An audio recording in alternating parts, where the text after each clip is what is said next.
मंगेश पाडगावकरांची ही कविता आणि सुधीर फडके यांनी गायलेलं हे सुप्रसिद्ध गाणं जे आहे हे ऐकलं की आपल्या सगळ्यांना समजते की काहीतरी निरोपाचा प्रसंग आहे. तर आपण आज सगळे त्यासाठी इथे एकत्रित आहोत, संमेलित झालेलो आहोत. हा निरोप समारंभ म्हणण्यापेक्षा शुभेच्छा समारंभच म्हणूया. गेले 2 वर्ष तुम्ही या वातावरणात वाढलात. म्हणजे पहिला दिवस आणि आज शेवटचा दिवस त्याच्यामध्ये खूप जमीन आसमानचा फरक आहे. त्यावेळेस वाटणारी निरस्ता आणि आता हवेसे वाटणारे क्षण या सगळ्याचे संमिश्र आहे 2 वर्षात जे तुम्ही इथे व्यतीत केलेले आहे.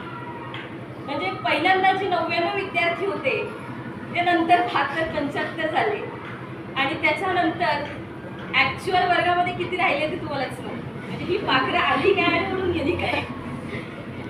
तर आपण 2 वर्षात जे काही घेतलेले आहे, गाठीशी बांधलेले आहे, आपल्याला सगळ्या शिक्षकांनी जे मार्गदर्शन केलेलं आहे, तर या दरवाजाच्या पलीकडे अनेक क्षितिज तुमच्यासाठी उभी आहेत. तुम्हाला ज्या क्षेत्रात करिअर करायचं आहे, तुम्हाला तुमचं स्वतःचं भविष्य घडवायचं आहे, त्यासाठी आम्ही तुम्हाला तुमच्या पंखांमध्ये बळ दिले एक प्रकारे आणि तुम्हाला झेप घ्यायची आहे, यशस्वीरित्या झेप घ्यायची आहे.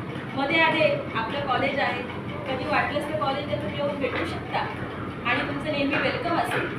मला एक उदाहरण इथे सांगावंसं वाटतं. 2016-17च्या बॅचची कला शाखेची विद्यार्थी, कदाचित तुम्ही कोणी ओळखत पण असाल तिला, नेहा ठाकूर.